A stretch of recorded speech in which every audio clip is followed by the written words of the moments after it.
Hello दोस्तों, स्वागत है आपका आपके अपने चैनल BRV एजुकेशन में। तो दोस्तों, आज हम पढ़ने वाले हैं ब्लड यानी रक्त। ठीक है, आज हम रक्त के सभी पार्ट बहुत अच्छे से देखेंगे। यहाँ से एक दो क्वेश्चन बन ही जाता है। तो दोस्तों, जो हमारी ये क्लासें आ रही हैं तो आप इनको बहुत अच्छे से पढ़ लीजिए। अगर आप सभी क्लास ले लेते हैं तो मुझे नहीं लगता कि साइंस का आपके बायोलॉजी में कोई भी क्वेश्चन छूटेगा। तो दोस्तों, क्लास शुरू करने से पहले आप चैनल को लाइक कर दीजिए, सब्सक्राइब कर लीजिए और बेल आइकन को ऑन कर दीजिए ताकि आने वाला हर नोटिफिकेशन आप तक पहुंच सके और आप इस वीडियो का लाभ उठा सकें। दोस्तों, चैनल को आप शेयर भी कर सकते हैं अपने दोस्तों के साथ में। जो ज़रूरतमंद बच्चा है उसको साइंस पढ़ना है, जैसे डी ग्रुप के लिए या किसी स्टेट एग्ज़ाम के लिए, ठीक है, तो आप उसको ये क्लास ज़रूर शेयर करें। और इसके PDF के लिए आप हमारे टेलीग्राम चैनल को ज्वाइन कर सकते हैं, जो कि इसका लिंक दिया हुआ है हमारे डिस्क्रिप्शन बॉक्स में। तो आप वहाँ जाइए और अभी ज्वाइन कीजिए। ठीक है, आप चलते हैं क्लास की ओर। टाइम का ध्यान रखते हुए अपने क्लास को शुरू कर लेते हैं। तो दोस्तों, आज हम पढ़ने वाले हैं रक्त यानी ब्लड। अब देखते हैं रक्त क्या होता है और रक्त का क्या कार्य होता है। ठीक है, तो सबसे पहले देखते हैं जो रक्त होता है हमारा, यह रक्त शरीर में प्रवाहित होने वाला एक प्रकार का द्रव है। ठीक है, फ्लूइड है, जो हमारे शरीर के विभिन्न अंगों तक ऑक्सीजन, पोषक तत्व, हार्मोन्स और अपशिष्ट पदार्थों को पहुंचाने का कार्य करते हैं। जो रक्त का हमारे मेन कार्य होता है वह होता है शरीर के विभिन्न अंगों तक ऑक्सीजन को पहुंचाना, पोषक तत्वों को पहुंचाना, हार्मोन्स और अपशिष्ट पदार्थों को पहुंचाने का कार्य करता है रक्त। ठीक है, यह एक प्रकार का संयोजी ऊतक है यानी कनेक्टिव टिश्यू है। आपको दोस्तों ये वाला पॉइंट बहुत अच्छे से ध्यान रखना है। यह जो हमारा रक्त होता है यह एक कनेक्टिव टिश्यू होता है। यहाँ से बहुत बार क्वेश्चन रेलवे में बना हुआ है, इसलिए मैंने आपको इसको बताया कि अब यहाँ इसको आप बहुत अच्छे से इस पॉइंट को ध्यान रखिएगा। ठीक है, आगे देखते हैं। ये हमारा ब्लड का जो चित्र है। ठीक है, आगे इसके जैसे जैसे पार्ट आते जाएंगे आपको मैं समझाती जाऊँगी। ठीक है, आगे क्या है, आगे लिखा हुआ है RBC में एंटीजन पाया जाता है। जो हमारा RBC होता है उसमें एंटीजन पाया जाता है तथा इसका आकार गोलाकार होता है। ठीक है, आपको ध्यान रखना है। मनुष्य के ब्लड ग्रुप का निर्धारण यानी एंटीजन करता है। जो मनुष्य के, जैसे आपने देखा होगा, आपने कई बार सुना हुआ आपका ब्लड ग्रुप क्या है। ठीक है, तो इसका निर्धारण, ब्लड ग्रुप का निर्धारण कौन सा करता है, तो यह हमारा करता है एंटीजन। ठीक है, और ये एंटीजन पाया कहाँ पे जाता है, ये पाया जाता है हमारे RBC में। ठीक है, आगे देखते हैं। अब देख लेते हैं रक्त की संरचना क्या है, कंपोजिशन ऑफ ब्लड। रक्त दो मुख्य भागों में से मिलकर बना होता है। जो हमारा रक्त होता है वह मुख्यतः दो भागों से मिलकर के बना होता है। पहला हो जाता है हमारा प्लाज्मा, ठीक है, जो कि ये 55% होता है। और दूसरा हमारा क्या हो जाता है, ये हमारा दूसरा हो जाता है ब्लड सेल्स हो जाते हैं। ठीक है, रक्त कोशिकाएं। जो हमारा रक्त बना होता है वह मुख्यतः दो चीज़ों से मिलकर ही बना होता है। एक पहला हो जाता है प्लाज्मा, दूसरा हो जाता है ब्लड सेल्स। ठीक है, अब प्लाज्मा क्या है, अब देखते हैं प्लाज्मा क्या है। जो प्लाज्मा होता है हमारे रक्त में, यह रक्त में हमारे 55% पाया जाता है। ठीक है, प्लाज्मा की मात्रा 55% होती है और बाकी 45% जो होता है हमारा वो हो जाता है ब्लड सेल्स हमारे। अब देखते हैं ये कैसा होता है, क्या कार्य करता है। तो यह हल्का पीला होता है, यह हल्का पीला तरल पदार्थ होता है। इसमें 90% पानी होता है और 7% प्रोटीन होता है। ठीक है, अब प्रोटीन में कौन कौन से हो जाते हैं, जैसे हो जाता है एल्बुमिन प्रोटीन और ग्लोब्यूमिन प्रोटीन। ठीक है, ये दोनों प्रोटीन हो जाते हैं 7% में आ जाते हैं और बाकी अन्य पदार्थ हो जाते हैं। बाकी मतलब कितने पदार्थ, 3% बाकी अन्य पदार्थ हो जाते हैं। ठीक है, आगे देखते हैं।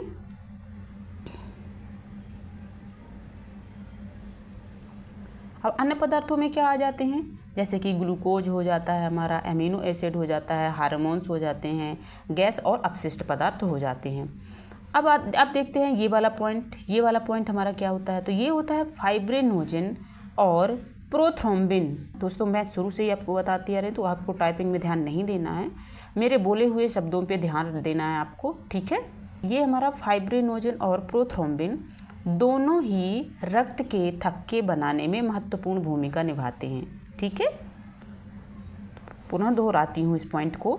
जो हमारा फाइब्रिनोजन होता है और प्रोथ्रोम्बिन होता है, इन दोनों का ही कार्य क्या होता है? रक्त का थक्का बनाना, ठीक है। लेकिन इनकी भूमिकाएं अलग अलग होती हैं। जो इन दोनों की भूमिकाएं होती है, रक्त का थक्का तो दोनों जमाते ही हैं, जैसे कि हमारा फाइब्रिनोजन भी जमाता है और प्रोथ्रोम्बिन भी जमाता है, ठीक है। लेकिन इन दोनों की जो भूमिकाएं होती हैं वह अलग अलग होती हैं। जो फाइब्रिनोजन होता है वह एक घुलनशील प्रोटीन होता है। जो हमारा फाइब्रिनोजन होता है वह एक घुलनशील प्रोटीन होता है जो फाइबर में परिवर्तित होकर रक्त के थक्के का जाल बनाता है, ठीक है। दोबारा समझ लेते हैं। जो हमारा फाइब्रिनोजन होता है ये जल में घुलनशील प्रोटीन है, आपको ध्यान रखना है इसको, ठीक है। यहाँ से डायरेक्टली क्वेश्चन बन जाते हैं, जो फाइब्रिनोजन होता है ये जल में घुलनशील होता है या नहीं होता है, ठीक है। तो जल में घुलनशील होता है, ये फाइबर में परिवर्तित होता है। जो फाइब्रिनोजन होता है वो फाइबर में परिवर्तित होकर के रक्त के थक्के बनाने का जाल बनाता है, ठीक है।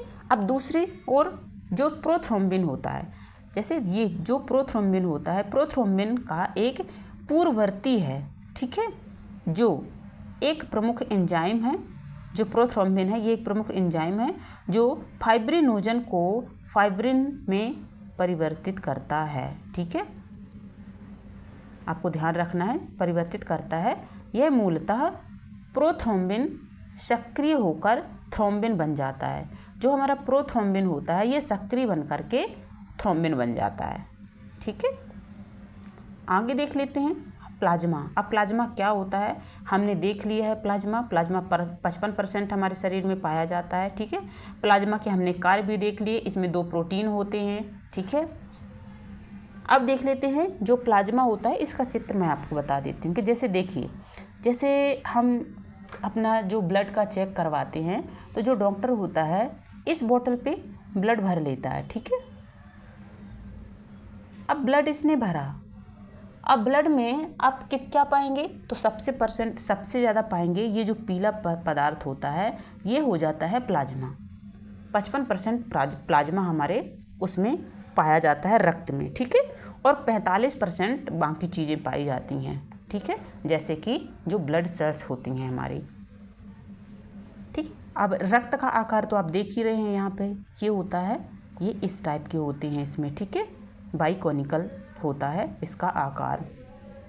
अब देखते थे जो हमारी रक्त कोशिकाएं होती हैं यानी ब्लड सेल्स होती हैं, जैसे कि हमने वहाँ भी पढ़ा है कि ब्लड सेल्स ये 45% हमारे रक्त में होती हैं, 55% हमारे पाया जाता है प्लाज्मा और 45% पाई जाती हैं ब्लड सेल्स, ठीक है। अब जो रक्त में ये 3 प्रकार की कोशिकाएं मुख्यतः रूप से पाई जाती हैं। जो हमारा रक्त होता है, हमारे रक्त में मुख्य रूप से 3 प्रकार की कोशिकाएं पाई जाती हैं। अब ये कौन कौन सी हो जाती हैं? तो हमारा पहला हो जाता है लाल रक्त कोशिकाएं, जिनको हम RBC बोल देते हैं यानी रेड ब्लड सेल्स, ठीक है। इनको हम एरिथ्रोसाइट्स के नाम से भी जानते हैं, ठीक है। दोस्तों ये वाला पॉइंट आपको बहुत अच्छे से ध्यान रखना है। अब देख लेते हैं जो एरिथ्रोसाइट्स होता है यानी हमारा RBC होता है वह क्या कार्य करता है हमारे शरीर में। तो इसमें सबसे पहले ये करता है, इसमें हीमोग्लोबिन नामक प्रोटीन पाया जाता है, ठीक है। जो हमारा एरिथ्रोसाइट्स होता है उसमें हीमोग्लोबिन नामक प्रोटीन पाया जाता है जो ऑक्सीजन को फेफड़ों से शरीर के अन्य भागों तक ले जाता है, ठीक है। इसका पुनः देख लेते हैं एक बार। जो हमारा हीमोग्लोबिन नामक एक प्रोटीन पाया जाता है हमारे रक्त में, यानी जो हमारे RBC में पाया जाता है हीमोग्लोबिन, आपने कई बार पढ़ा होगा कि जैसे हम कोई चेकअप करवाते हैं डॉक्टर के यहाँ तो कई बार डॉक्टर बता देता है कि आपको हीमोग्लोबिन की कमी है, ठीक है। तो हमारा वही वाला हीमोग्लोबिन जो हमारे रक्त में पाया जाता है। तो इसका कार्य होता है ऑक्सीजन को फेफड़े से, जो हमारी ऑक्सीजन है वो फेफड़े से शरीर के अन्य भागों तक ले जाना, ठीक है। जो देखिए जैसे कि जो हमारा रक्त है हमारे हृदय से पूरे शरीर में जाता है, और जो हमारा हीमोग्लोबिन होता है यानी एरिथ्रोसाइट्स जो RBC होती हैं वह जो होती हैं ये एक प्रकार की प्रोटीन होती हैं, ठीक है। और ये शरीर के जो हमारे ऑक्सीजन को फेफड़ों से पूरे शरीर में लेके जाती हैं, ठीक है। जैसे हमारे ये फेफड़े, ठीक है, अब फेफड़े से पूरे शरीर में लेकर जाते हैं, जो फेफड़े से पूरे शरीर में लेकर के ऑक्सीजन को जाता है, उसको हम बोल देते हैं ये हमारा एरिथ्रोसाइट्स हो जाता है। ठीक है, इनका और विस्तार देख लेते हैं। जो आरबीसी हमारा होता है इसका जीवन काल कितना होता है, 120 दिन का होता है। दोस्तों वेरी वेरी इंपॉर्टेंट ये पॉइंट डाले हैं मैंने प्रीवियस ईयर से उठा करके सीधे पॉइंट डाले हुए हैं, तो आपको बिल्कुल बहुत अच्छे से ध्यान में रखना है। ये सारे के सारे पॉइंट्स बहुत इंपॉर्टेंट पॉइंट्स मैंने डाले हैं, एक्स्ट्रा पॉइंट है ये। ठीक है, जो आरबीसी का जीवन काल 120 दिन का होता है। ठीक है, इसमें 44% केवल आरबीसी होती है। ठीक है, रक्त में कितनी प्रतिशत होती है, 44% केवल आरबीसी ही हमारे शरीर में पाई जाती है। जैसे क्या हमने क्या देखा अभी, जो हमारे ब्लड सेल्स होती हैं, ब्लड सेल्स 45% हमारे शरीर में, टोटल कितनी परसेंट पाई जाती हैं ब्लड सेल्स, तो जो ब्लड सेल्स होती हैं हमारे शरीर में ये पाई जाती हैं 45%। और इनमें से भी जो आरबीसी होता है वो 44% केवल आरबीसी ही होता है, और बाकी जो बचते हैं 1% वो अन्न हो जाते हैं। ठीक है, अब आगे देखते हैं। इनकी संख्या 50 लाख लगभग होती है। ठीक है, ये आगे पीछे हो सकती है इसकी संख्या, एग्जैक्ट इसकी संख्या नहीं होती है आरबीसी की। कभी आरबीसी की संख्या बॉडी में बढ़ जाती है, कभी आरबीसी की संख्या बॉडी में घट जाती है। ठीक है, तो हम लगभग मान के चलते हैं 50 लाख के आसपास इसकी संख्या मानी जाती है। रक्त परिसंचरण में मदद करता है। ठीक है, ये रक्त परिसंचरण में मदद करता है। दोस्तों ये वाला पॉइंट बहुत ज़्यादा इंपॉर्टेंट है। जो आरबीसी में यहाँ से सीधे क्वेश्चन बनते हैं। जो आरबीसी होता है उसमें माइटोकॉन्ड्रिया, राइबोसोम, केंद्रक, गोल्गी उपकरण और एंडोप्लाज्मिक रेटिकुलम, यानी हम इसको शॉर्ट में ER भी बोल देते हैं, जैसे कोशिका अंगक, ठीक है, नहीं पाए जाते हैं। जो हमारे आरबीसी में होते हैं ये चीज़ें, ये 4-5 चीज़ें नहीं पाई जाती हैं हमारे आरबीसी। ना तो माइटोकॉन्ड्रिया पाया जाता है, ना राइबोसोम पाया जाता है, ना ही केंद्रक पाया जाता है, ना ही गोल्गी उपकरण पाया जाता है, और ना ही हमारा ER पाया जाता है, यानी एंडोप्लाज्मिक रेटिकुलम। ठीक है, ये कोशिकांग हमारे शरीर, हमारे आरबीसी में नहीं पाए जाते हैं। जो आरबीसी होता है, आरबीसी का आकार बाइकॉनिकल होता है। ठीक है, बाइकॉनिकल होता है या द्विअवतल होता है। यहाँ पे द्विअवतल लिखा हुआ है। ठीक है, आरबीसी का आकार कैसा होता है, बाइकॉनिकल होता है या द्विअवतल होता है। आपको ध्यान रखना है ये पॉइंट। मैंने ऐसे ही पॉइंट डाले हैं आपको कि जो एकदम एग्ज़ाम की दृष्टि से बहुत ज़्यादा इम्पोर्टेंट पॉइंट्स हैं, मैंने वही डाला है। दोस्तों मैंने कोई भी वीडियो में कुछ ऐसी चीज़ें नहीं डाली हैं जो हमारे एग्ज़ाम से रिलेटेड ना हो और हम टाइम वेस्ट करके उसको पढ़ रहे हैं। अब यहाँ पे आप चित्र में देख सकते हैं। ठीक है, ये हमारी ब्लड सेल्स है, मैंने पहले ही डाल दिया है, लेकिन जैसे जैसे हम आगे क्लास को बढ़ाते जाएंगे मैं आपको चित्र के माध्यम से समझाती जाऊंगी, तो आपको टेंशन नहीं लेना है। ठीक है, ये हमारा जैसे कि आप देख रहे हैं ये हमारा हो जाता है ब्लड। अब ब्लड में क्या 3 सेल्स पाए जाते हैं। ठीक है, जैसे कि अभी हमने पढ़ा, ये 3 सेल्स कौन कौन से पाए जाते हैं, तो ये 3 सेल्स पाए जाते हैं। पहला तो वाइट ब्लड सेल्स, दूसरा रेड वाला सेल्स, और ये हो जाती हैं हमारी प्लेटलेट्स। ठीक है, तो ब्लड सेल्स जो रेड वाली होती है आरबीसी हमारी होती है, ये हो जाती है, WBC हमारी ये हो जाती है, और जो प्लेटलेट्स होती है जो ये वाले, इनके आकार कुछ इस टाइप के होते हैं। ठीक है, आगे देखते हैं। अब पढ़ते हैं श्वेत रक्त कोशिकाएं। आरबीसी को देख लिया, अब हम देखते हैं WBC को, यानी वाइट ब्लड सेल्स। इसको ल्यूकोसाइट्स के नाम से जाना जाता है। ठीक है, इन नामों को आपको ध्यान रखना है दोस्तों, बहुत अच्छे से ध्यान रखना है। ठीक है, इसको ल्यूकोसाइट्स के नाम से भी जाना जाता है। अब इसके कार्य क्या होते हैं, WBC का कार्य क्या होता है, तो यह शरीर की रक्षा प्रणाली का एक हिस्सा है। ठीक है, जो आरबीसी होता है वह हमारे शरीर की रक्षा प्रणाली का एक हिस्सा होता है। ये रोगाणुओं से लड़ती है। जो आरबीसी होती है, जब भी हमारे शरीर में कोई भी रोग, जैसे कोई भी बैक्टीरिया, वायरस, कोई भी हमारे शरीर के अंदर प्रवेश करता है, तो जो हमारी आरबीसी होती हैं वह उनसे लड़ने का कार्य करती हैं या उनको ख़त्म करने का कार्य करती हैं। ठीक है, कई प्रकार की होती हैं ये, जैसे कि न्यूट्रोफिल, लिम्फोसाइट, ठीक है, मोनोसाइट्स इत्यादि। ठीक है, जो हमारे WBC होती हैं इनका जीवन काल कितना होता है, ये होता है 13 से 20 दिन की आसपास का। ठीक है, इनकी संख्या जो होती है शरीर में वह लगभग हो जाती है 10,000 पाई जाती है। ठीक है, एग्जैक्ट नहीं है दोस्तों, ये लगभग में है। ठीक है, अब हम तीसरा देख लेते हैं, हमारा कौन सा सेल है, ये प्लेटलेट्स है। ठीक है, इसको हम बोल देते हैं प्रोथ्रोम्बिन। दोस्तों मैं बार बार आपको जोर दे करके बोल रही हूँ कि आपको ये बहुत अच्छे से नाम ध्यान रखने हैं। ठीक है, जैसे ल्यूकोसाइड हो गया और ये हमारा हो रहा है प्रोथ्रोम्बिन, ये नाम आपको बहुत अच्छे से ध्यान रखने हैं। अब देख लेते हैं जो हमारा प्लेटलेट्स होता है ये क्या करता है। तो सबसे पहले देखते हैं, यह रक्त के थक्के यानी क्लॉट बनने में मदद करता है। ठीक है, जो प्लेटलेट्स होता है हमारा, यह रक्त के थक्का बनने में हमारी मदद करता है। आगे देखते हैं, ये चोट लगने पर रक्त स्त्राव को रोकती है। जैसे कि हम नॉर्मली देखते हैं कि अगर हमें शरीर में कहीं पे भी ज़रा सी खरोंच आ जाती है या चोट लग जाती है तो हमारा ब्लड निकलना शुरू हो जाता है, और हम देखते हैं कि जैसे भी 2 मिनट 3 मिनट होते हैं हमारा ब्लड अपने आप ही रुक जाता है। ठीक है, उसमें एक थक्के के समान एक परत बन जाती है जो कि हमारे ब्लड को बाहर की ओर नहीं आने देती है, यानी वहीं पे रोक देती है। तो वो किसके कारण होता है, हमारे प्लेटलेट्स के कारण ही होता है। अगर जब भी प्लेटलेट्स की संख्या हमारे शरीर में घट जाती है तो हमारे ब्लड में क्लॉट नहीं होता है, यानी थक्का नहीं जमता है जल्दी। ठीक है, इनका जीवन काल देखते हैं, इसका जीवन काल कितना होता है। प्लेटलेट्स का जीवन काल होता है 8 से 10 दिन का होता है। ठीक है, अब देख लेते हैं, जैसे कि मैंने आपको WBC बताया, RBC बताया और प्लेटलेट्स बताए। ठीक है, अब इनको देख लेते हैं ये किस आकार के, किस टाइप के होते हैं।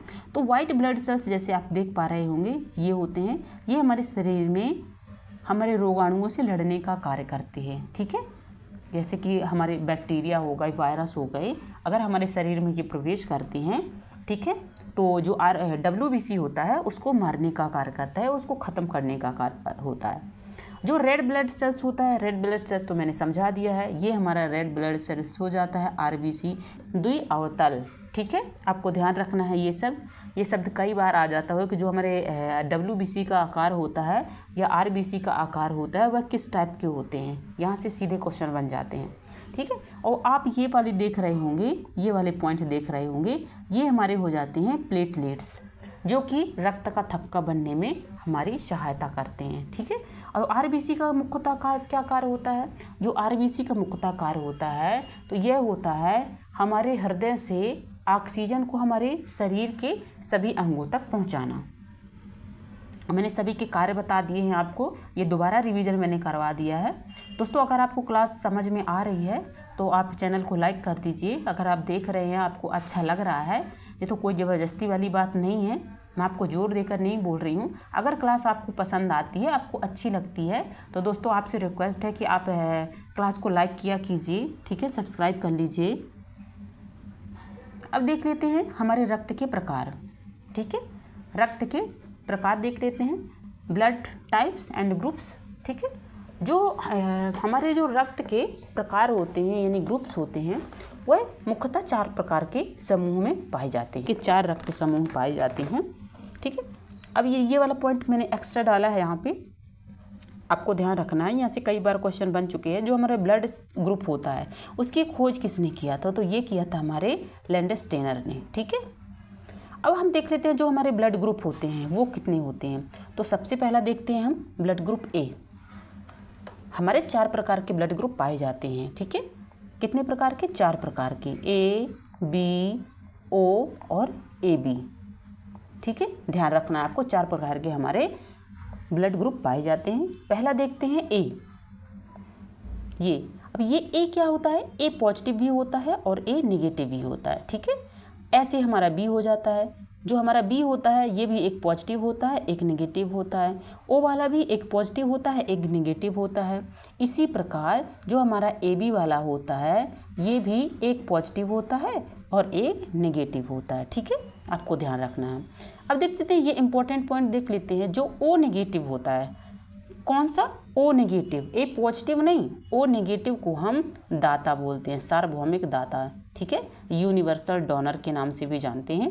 और जो हमारा AB होता है, AB कौन सा होता है, AB प्लस वाला।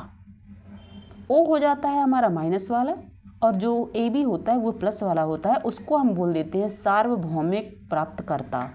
यानी आप इससे क्या समझते हैं, जो ये शब्द लिखा हुआ है सार्वभौमिक दाता, इससे आप क्या समझते हैं। दोस्तों इसका अर्थ है अगर आपका ब्लड ग्रुप ओ नेगेटिव है तो आप किसी भी इंसान को अपना ब्लड ग्रुप दे सकते हैं, वह किसी भी ग्रुप का इंसान क्यों ना हो, उसका ब्लड ग्रुप ए हो, बी हो, ए बी हो, कुछ भी हो, आप उसको आप डोनेट कर सकते हैं अपना ब्लड। ठीक है, इसका ये अर्थ होता है आप सार्वभौमिक दाता हैं, यानी कि यूनिवर्सल डोनर हैं, आप किसी को भी अपना ब्लड डोनेट कर सकते हैं। अब देख लेते हैं जो हमारा ए बी होता है, ए बी प्लस, इसको सार्वभौमिक प्राप्तकर्ता बोलते हैं। ठीक है, जो हमारा ए बी होता है ये किसी भी ब्लड ग्रुप को खुद प्राप्त कर सकता है, यानी जो ए बी ब्लड ग्रुप वाला इंसान होता है उसको किसी भी ब्लड ग्रुप का ब्लड चढ़ा सकते हैं।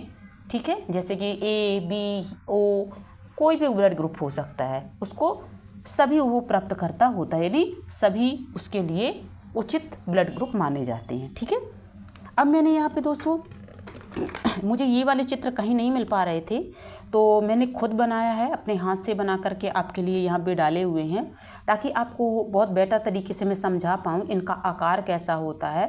ठीक है, जो हमारे ए होते हैं, बी होता है, ए बी होता है, ओ होता है, इनके आकार कैसे होते हैं, किसके टाइप के ये होते हैं। ठीक है, तो मैंने चित्र के माध्यम से पहले मैंने लिखा है और फिर मैंने फ़ोटो खींच करके इस PDF में लगा दिया है ताकि आप ज़्यादा बेहतर तरीके से समझ पाए। ठीक है, अब देखते हैं हम सबसे पहला देखते हैं blood group A. A blood group जो होता है उसका आकार इस टाइप का होता है। ठीक है, जो हमारा ब्लड ग्रुप ओ ए होता है, ए पॉजिटिव होता है या ए नेगेटिव हो या ए पॉजिटिव हो, ए का आकार ही ऐसा होता है। ठीक है, इसमें क्या होता है, ए में एंटीजन बी होता है। क्या होता है, एंटीजन बी होता है। ऐसे हमारा अब देख लेते हैं हमारा ए बी ग्रुप जो होता है, ब्लड ग्रुप ए बी। अब ए बी में ए बी का आकार ऐसा होता है। ठीक है, ए बी का आकार जैसे कि आप देख पा रहे होंगे ऐसा होता है और इसमें इसके ब्लड ग्रुप में ए बी में कोई भी एंटीबॉडी नहीं पाई जाती है। ठीक है दोस्तों, आप इससे आप क्या समझ रहे हैं, जो एंटीबॉडी नहीं पाई जाती है। ठीक है, एंटीबॉडी नहीं पाई जाती है, इसीलिए तो एंटीबॉडी अगर नहीं पाई जाती है जिसके शरीर में, इसीलिए वह किसी का भी ब्लड ग्रुप खुद में शामिल कर सकता है, यानी उसको किसी भी ब्लड ग्रुप का इंसान अपने उसको ब्लड दे सकता है ए बी वाले को, क्योंकि इसमें एंटीजन होता ही नहीं है। और जो हमने ये वाला पढ़ा ब्लड ग्रुप ए पढ़ा हमने, इसमें एंटीजन बी होता है। ठीक है, इसीलिए हम ब्लड ग्रुप ए वाले को सिर्फ ब्लड ग्रुप ए वाला ही अपना रक्त डोनेट कर सकता है या फिर ओ वाला कर सकता है, क्योंकि जो ओ वाला होता है वो तो सर्व दाता होता है, वो किसी ब्लड ग्रुप वाले को भी रक्त प्रदान कर सकता है। तो इसीलिए जो हमारा ब्लड ग्रुप ए होता है वह केवल और केवल ओ वाले से ले सकता है या फिर खुद ए वाले से ले सकता है, यह बाकी किसी भी ब्लड ग्रुप का ब्लड इसमें नहीं चढ़ाया जा सकता। ठीक है, अब आगे देख लेते हैं जो आगे वाले चित्र में ब्लड ग्रुप बी। जो ब्लड ग्रुप बी है हमारा, उसमें क्या है, इसमें एंटीबॉडी ए पाया जाता है। ठीक है, जो हमारा ब्लड ग्रुप बी होता है उसमें एंटीबॉडी ए पाया जाता है। ठीक है, इसमें भी कोई भी ब्लड ग्रुप नहीं चढ़ाया जा सकता है, केवल ब्लड ग्रुप बी और केवल ओ चढ़ाया जा सकता है। ओ तो सभी में शामिल होगा दोस्तों, क्योंकि सार्वभौमिक जो दाता है, ठीक है, वह किसी भी ब्लड ग्रुप के व्यक्ति को अपना ब्लड डोनेट कर सकता है। अब देख लेते हैं जो ओ होता है हमारा ब्लड ग्रुप ओ। जैसे कि मैंने पहले ही बता दिया है आपको, जो हमारा ब्लड ग्रुप ओ होता है वह सार्वभौमिक दाता कहलाता है और वह किसी भी ब्लड ग्रुप के इंसान को अपना ब्लड डोनेट कर सकता है। ठीक है, तो ये बस छोटे छोटे पॉइंट्स और मैंने चित्र के माध्यम से जो समझाने का प्रयास किया है आपको, तो मुझे लगता है कि दोस्तों आप बहुत अच्छे से समझ पा रहे होंगे। ठीक है, अगर आपको क्लास समझ में आ रही है तो आप एस लिख दीजिएगा, ठीक है, कमेंट बॉक्स में, ताकि मुझे भी दोस्तों पता चले, आपके रिस्पॉन्स पता चले कि आपको क्लास समझ में आ रही है वाकई या नहीं आ रही है। मैं कि बस क्लास ऐसे ही शुरू कर रहे हैं हम। ठीक है, अपनी क्लास चलती जा रही है, एक एक टॉपिक करके मैं आपको सारे के सारे टॉपिक बायो के ख़त्म करने का प्रयास कर रही हूँ कि जितना जल्दी हो सके हम बायो ख़त्म करके अपना और हम फिजिक्स और केमिस्ट्री अपनी शुरू करें। ठीक है, तो आप प्लीज़ सपोर्ट कीजिए चैनल को। अब देखते हैं जो हमारा रक्त का संचार होता है वो कैसे होता है। जो ब्लड सर्कुलेशन हमारी बॉडी में होता है वह कैसे होता है। तो सबसे पहले जो ब्लड होता है हमारा, यह हृदय यानी जो हार्ट को पंप करता है, ठीक है। रक्त का संचार कहाँ पे होता है, जो हमारा हृदय होता है वह हमारे रक्त को पंप करता है, ठीक है। फिर ये कहाँ पे जाता है, फिर ये जाता है धमनी यानी आर्टरीज में जाता है। ऑक्सीजन युक्त रक्त को शरीर के अन्य अंगों तक पहुँचाती है। जो हमारी धमनियाँ होती हैं वह ऑक्सीजन युक्त रक्त को हमारे शरीर के अन्य अंगों तक पहुँचाती हैं। और फिर जो हमारी शिराएँ होती हैं, हमारी जो ये वाली शिराएँ होती हैं यानी जिनको हम वेन्स कहते हैं, ये ऑक्सीजन रहित रक्त को हृदय तक वापस लाती हैं, ठीक है। तो आप समझ पा रहे होंगे कि सबसे पहला क्या है, सबसे पहला हो गया हमारा जो इसका संचार है ये हमारा हो जाता है हृदय से, ठीक है। हमारे हृदय से संचार हुआ, ठीक है। अब ये वाला जो हमारा ये वाले है जो हमारी धमनियाँ हैं, ये हमारा ऑक्सीजन युक्त रक्त को ले जाकर हमारे पूरे बॉडी में संचार करवाती हैं, ठीक है, पूरे सभी अंगों तक पहुंचाती हैं। और जो हमारी वेन्स होती हैं, ठीक है, जो हमारी वेन्स होती हैं वह पूरे शरीर से ऑक्सीजन रहित ब्लड को ला करके हमारे हृदय में लाती हैं, ठीक है। आप समझ पा रहे होंगे कि जो हमारी धमनियाँ होती हैं यह हमारे दिल से यानी हमारे हृदय से ये ऑक्सीजन युक्त रक्त को ले जा कर के हमारे शरीर के सभी पार्ट्स में पहुंचाती हैं। और जो हमारा वेन्स होती हैं यानी जो हमारी शिराएँ होती हैं वह हमारे शरीर के सभी पार्ट से ऑक्सीजन रहित रक्त को लेकर के हमारे हृदय तक पहुंचाती हैं, ठीक है। आगे देखते हैं हम। अब रक्त के कार्य देखते हैं दोस्तों। रक्त के कार्य क्या क्या होते हैं। ये शरीर में ऑक्सीजन और कार्बन डाइऑक्साइड का परिवहन करता है। Very good. जो हमारा रक्त होता है यह ऑक्सीजन और कार्बन डाइऑक्साइड का परिवहन करता है। जैसे ऐसे समझ सकते हैं कि जो हमारा रक्त होता है, ठीक है, तो जो हमारा रक्त होता है वह हमारे शरीर के हर अंग तक ऑक्सीजन पहुंचाने का कार्य करता है कि नहीं। ऑक्सीजन पहुंचाने का कार्य करता है। और जो हृदय में कार्बन डाइऑक्साइड है उसको बाहर निकालने का कार्य करता है। और शरीर से हमारे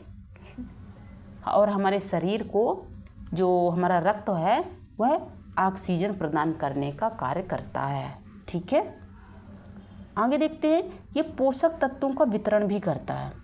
जो हमारा रक्त होता है यह पोषण तत्वों का वितरण करता है, जैसे ग्लूकोज, अमीनो एसिड्स, ठीक है। मैंने आपको पहले भी बताया है इसके कार्य, लेकिन अगर आपको वहाँ समझ में नहीं आए हैं तो आप यहाँ पे देख लीजिए, अच्छे ढंग से देख लीजिए, थोड़ी ध्यान से देखिए। हार्मोन्स को शरीर के अंगों तक पहुँचाता है, ठीक है। जो हमारे हार्मोन्स होते हैं, जो हमारे रक्त के माध्यम से ही हमारे हार्मोन्स हमारे शरीर तक पहुँच पाते हैं। यह अपशिष्ट पदार्थों को बाहर निकालने का कार्य भी करता है, जैसे कि यूरिया। यह प्रतिरक्षा यानी इम्यूनिटी सिस्टम को बनाए रखता है। जो हमारा रक्त होता है इम्यूनिटी सिस्टम को बनाए रखता है। यह ताप नियंत्रण में भी सहायता करता है और थक्का बनाना, जिससे खून बहना बंद हो जाता है, ठीक है। यह ब्लड क्लॉटिंग में भी कार्य करता है। अब रक्त परीक्षण देख लेते हैं। जैसे कि हम जब रक्त के बहुत सारे टेस्ट करवाते हैं तो ठीक है, कई सारी हमें जब बीमारियां हो जाती हैं तो इसकी पहचान में सहायता के लिए इसकी आवश्यकता पड़ती है। हमें कई सारे हम टेस्ट करवाते हैं, तो आप इनको समझ लीजिए दोस्तों। इतना इम्पोर्टेंट तो नहीं है, लेकिन मैंने फिर भी डाल दिया है। कभी कभी आ जाता है तो आपको बन जाना चाहिए, ठीक है। हमने कई बार CBC जो चेकअप होता है तो हमने ये वाला करवाया है, जो कंप्लीट ब्लड काउंट होता है, ठीक है। फिर हो जाता है हमारा ESR, ठीक है, एरिथ्रोसाइट्स सेडिमेंटेशन रेट। हमारा ब्लड शुगर होता है, ठीक है, ब्लड की शुगर चेक होती है हमारी। लिपिड प्रोफाइल होती है हमारी, ठीक है। लिवर किडनी फंक्शन टेस्ट होते हैं और ब्लड टाइपिंग, ठीक है, ध्यान रखना है आपको। अब रक्त से जुड़ी कुछ बीमारियां समझ लेते हैं। जो ज़्यादा इम्पोर्टेंट है मैंने वो डाल दी हैं, मतलब कि जो इम्पोर्टेंट है मैंने वही डाला है। कुछ मैंने कहीं से भी ऐसे कुछ कचरा उठाकर नहीं डाला है क्लास में। बहुत ही इम्पोर्टेंट क्लास है। सबसे पहले देखते हैं जो हमारी रक्त की कमी से हमारी होने वाली बीमारी है वो हो जाती है हमारी एनीमिया। और ये किससे होती है? ये हो जाती है हमारे हीमोग्लोबिन की कमी के कारण। जो एनीमिया होती है, एनीमिया वो हीमोग्लोबिन की कमी के कारण हो जाती है। आप इसको ऐसे भी याद रख सकते हैं दोस्तों, ठीक है। ये मैंने अपने हिसाब से बता रही हूँ, आप अपने हिसाब से इसकी ट्रिक लगा सकते हैं, क्योंकि हर इंसान का अपने पढ़ने का तरीका अलग होता है, तो आप अपने अनुसार लगा सकते हैं। लेकिन मैंने जो लगाया है तो मैं आपको बता देती हूँ। मैंने तो ये वाला लगा दिया है। पहले इनके दोनों के शब्दों के अक्षर ले लिए हैं, ठीक है, और मैंने इसी तरह लगाया है। और आप इसको ऐसे भी बोल सकते हैं कि ठीक है, ये है आ। क्योंकि जब हम बीमार पड़ते हैं तो हमारे मुंह से क्या आह की आवाज़ आती है, ठीक है। तो इसी प्रकार आप इसको रिलेट करके आप याद रख सकते हैं, जो लंबे समय तक आपको याद रहेगा, और आप अपने अनुसार इसकी ट्रिक बना सकते हैं दोस्तों, ठीक है। और ल्यूकीमिया, ठीक है, ल्यूकीमिया होता है ये रक्त कैंसर होता है, ठीक है। जो थैलीसीमिया होता है ये अनुवांशिक रक्त विकार होता है। हीमोफीलिया होता है यह रक्त का थक्का ना जमना, ठीक है। यह रक्त का थक्का, जो हीमोफीलिया होता है इसमें रक्त का थक्का नहीं जमता है। एड्स होता है ये हमारी प्रतिरक्षा प्रणाली पर असर डालता है। तो हमारी जो बीमारियां थी रक्त की कमी से या रक्त के जो कारण होती हैं, ठीक है, रक्त की सभी बीमारियां हमने पढ़ ली और उनके कारण भी पढ़ लिए। अब देख लेते हैं, मैंने हीमोग्लोबिन थोड़ा सा अलग से डाल दिया था, ठीक है, ताकि आपको थोड़ा ज़्यादा बेटर समझा पाऊँ मैं। थोड़ा सा आप समझ लेते हैं कि जो हमारा हीमोग्लोबिन होता है, ठीक है, यह लाल रक्त कोशिकाओं में पाया जाने वाला एक प्रोटीन होता है। जो हमारा हीमोग्लोबिन होता है ये एक प्रोटीन होता है जो कि फेफड़ों से ऑक्सीजन को शरीर के अन्य भागों तक पहुंचाने में मदद करता है। जो हमारा हीमोग्लोबिन होता है वह 2 शब्दों से मिलकर के बना होता है, हीम धन ग्लोबिन, ठीक है। और बाकी आप हीमोग्लोबिन को और आप सर्च कर सकते हैं, ठीक है, और आप इसको और विस्तार से समझ सकते हैं। कि दोस्तों मुझे नहीं लगा कि ज़्यादा विस्तार से पढ़ाना चाहिए, और इतना ज़्यादा हम विस्तार से नहीं पढ़ सकते क्योंकि हम पीएचडी नहीं कर रहे हैं, बस हमें वनडे एग्ज़ाम की तैयारी करनी है। तो हमें इतना सिलेबस को अपने अनुसार देखकर चलना है, ठीक है।